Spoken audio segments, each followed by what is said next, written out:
namoaka fehi-kevitra mahakasika ny fionana no tanterana tetsy amin'ny CCI fato ny FFKM androany. Tsy mbola nisy fehi-kevitra kosa ny fionan'ny senita tamin'ireo kandidao ho filoham-pirenena. Isan'ny laharan-tarobitsy andao-ambola ho an'ny vonjitaitra.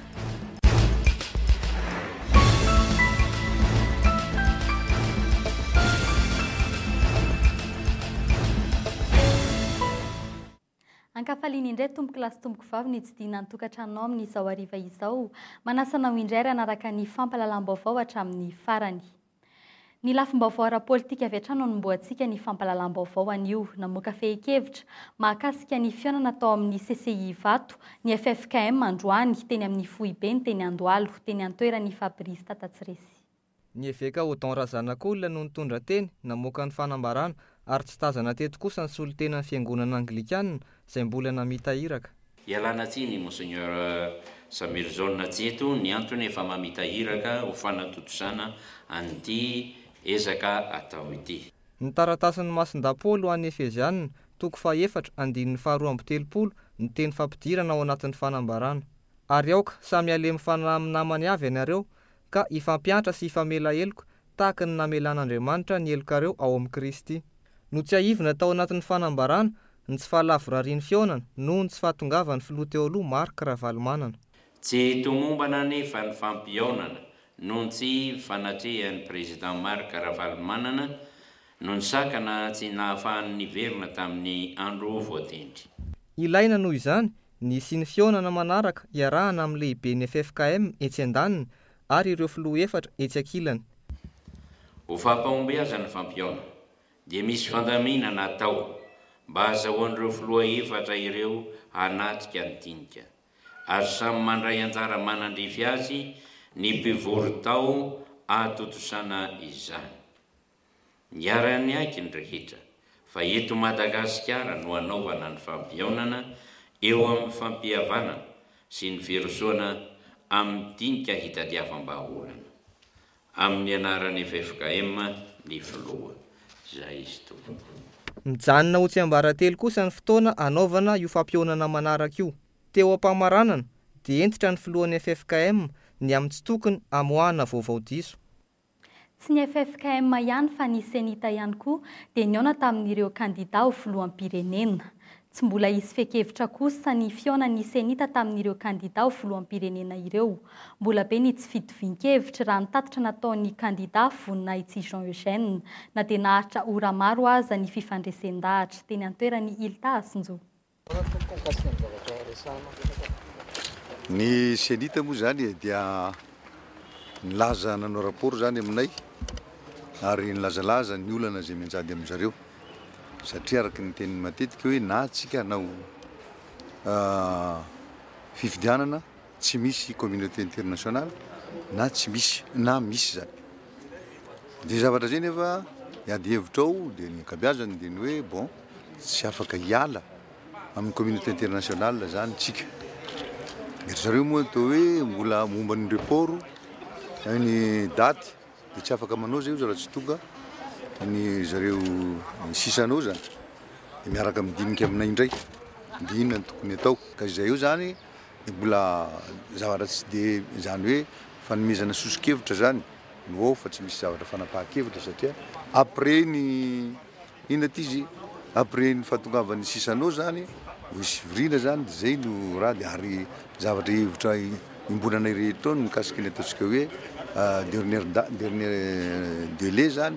Dernier délai momba ny ataontsika hoe famiatrahana ny candidature ny dépôt-ny candidature ny législative dia mba vahana zany fa tsy amin'le hoe le 15 juillet dia maromaritra iraisana moa rehetrarehetra zany dia nanaiky an'inona ny selita na iny satria midépendre amin'izao fifidianana filoham-pirenena zao zany le izy daty ny fifidianana filoham-pirenena ny daty rehetra ka tsy afaka ho tazomina ny 15 juillet kosa ny famiatrahana ny farany daty farany amiatrahana ny filatsako fidina ny législative.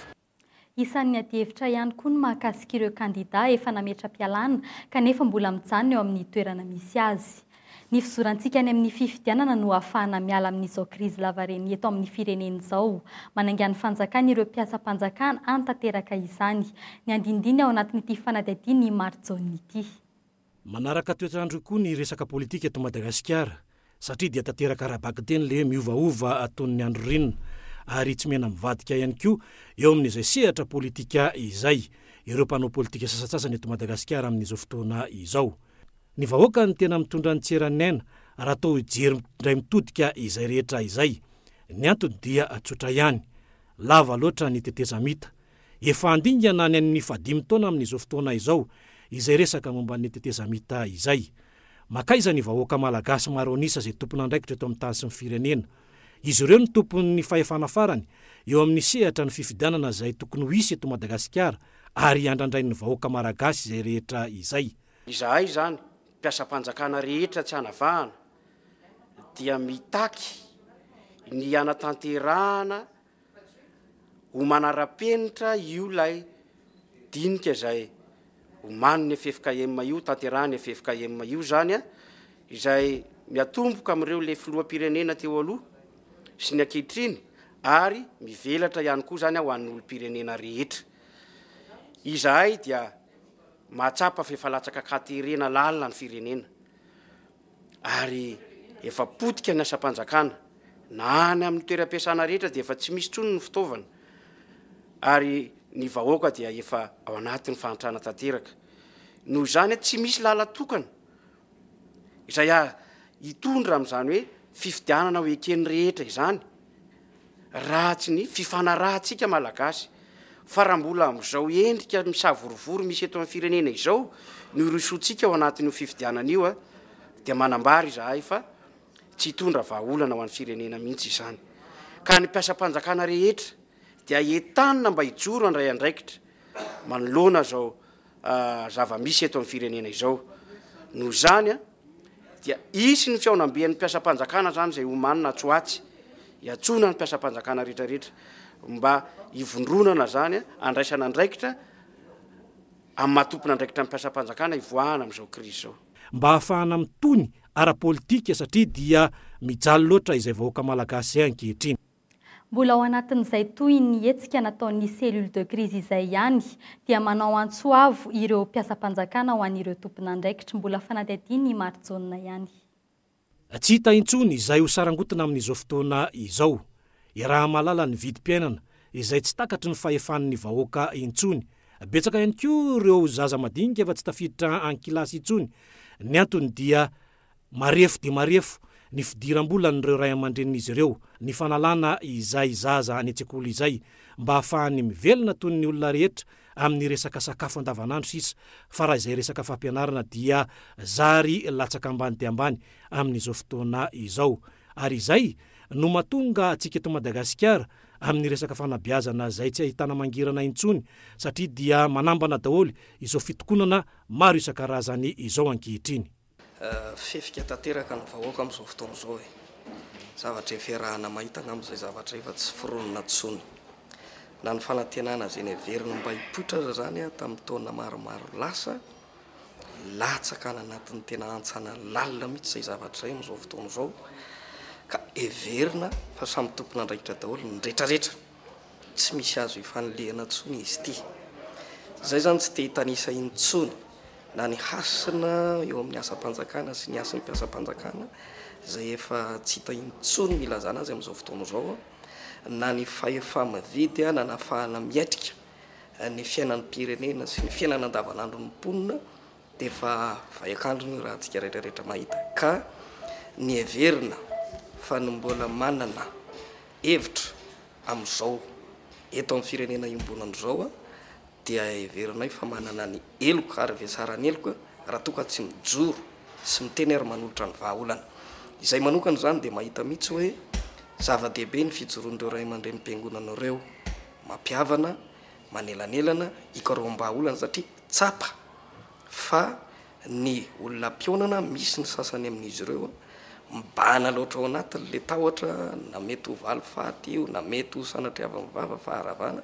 Ka izay ny ilana le fifampiresahana ary midera sy mampirisika hatrany ohatry ny olo-pirenena rehetra zay amin'izao fanelanelana nataony fiefaka amin'izao. Vahaolana sy tsotra ihany no afahantsika mivoaka amin'izao krizy izao dia nisehatra momba ny fifidianana ary tokony atao mazava tsara izay tety andro mpifidianana izay satria raha toka tsy afaka nanota ilay biletain tokana ny tatsy Afrika Atsimo ary dia nanazava ny filohan'ny senita Ramatoatala Beatrice fa vitantsika eto Madagasikara ny manao izay fifidianana izay.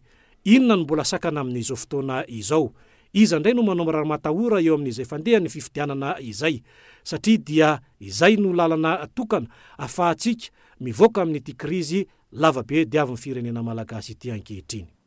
Fa mahakasika ny fifidianana kosa indray dia nanao antsoavo an'ireo mpanao politika ny KMF Knoe androany tokony hatsatra ny fitiavan-tena mba hirosona amin'ny fifidianana. Nisy ireo sosikevitra natolotra izy ireo izay tatery ny nalisosombiny ao anatin'ity fanadihadiana ity.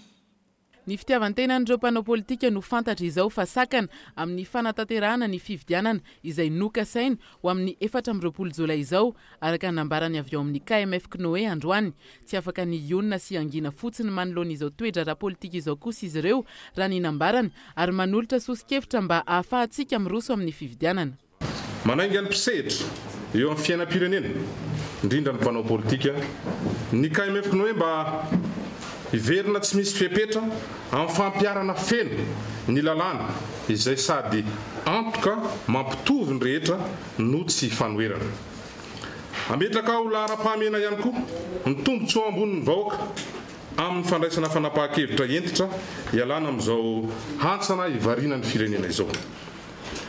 Manentana sehatra iraisam-pirenena ihany koa ny KMF Knoe mba hanamora ny fahatratrarana ireo voalaza eo ambony ireo.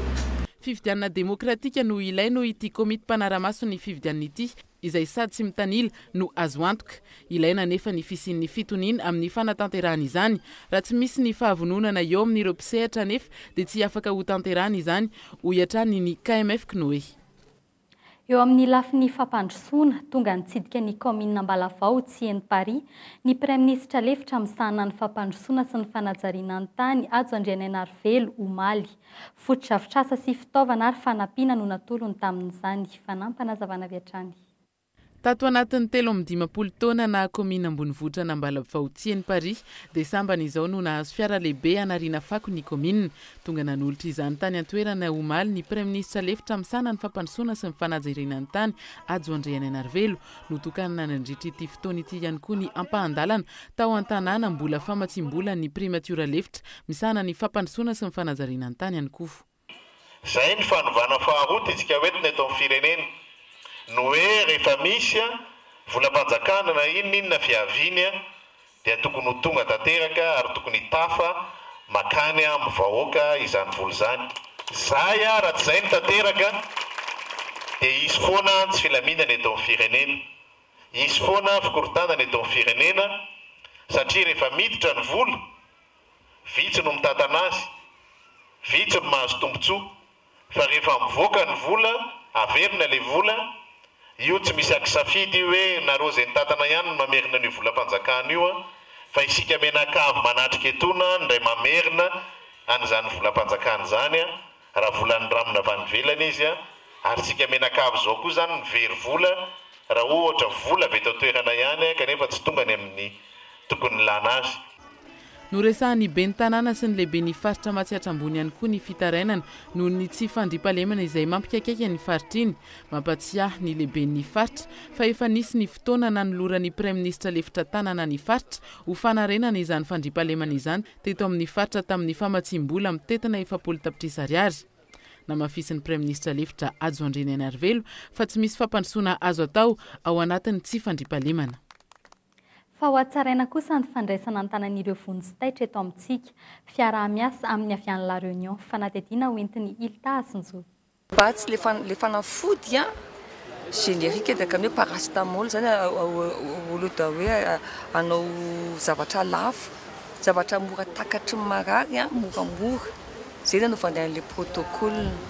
Amin'ny faran'ity taon'ity farafahaelany dia ho tafapetraka ny laharana maitso ahafahan'ny rehetra mahazo torohevitra mikasika ny voina na tranga izay mety misehoka hidirana eny amin'ny sampana vonjitaitra. Ao anatin'izany mba hisorohana ny fiombon'ny fahavoazana mandritra ny fitaterana ny marary any amin'ny hopitaly dia hisy olona manokana nahazo fiofanana momba ny vonjitaitra pihana mpitsabo hanoro ireo fihetsika tokony atao sy ny toeram-pitsaboana tokony ale. Ny resaka fandaminana moa no tena hifatoan'ny fanampiana avy amin'ny CHU La Réunion ao anatin'izany. Tanterahina etsy amin'ny motel Lanosy mandritra ny 2 andro ny fiaonan'ireo mpitsabo miandraikitra ny vonjitaitra ao amin'ny tany miteny frantsay eto anivon'ny ranomasimbe Indiana. Lafim-baovao hafa kosa indray, androano nampahafantarina tamin'ny fomba ofisialy ireo karazana lubrifiant vaovao atolotry ny galana tetsy amin'ny trano fandraisam-bahiny Ipisakoron-drano mitatitra ny mahakasika izay idinandre mampiatona. 12 taona nisina ny galana izay fantatry ny be sy ny maro amin'ny famatsiana solika.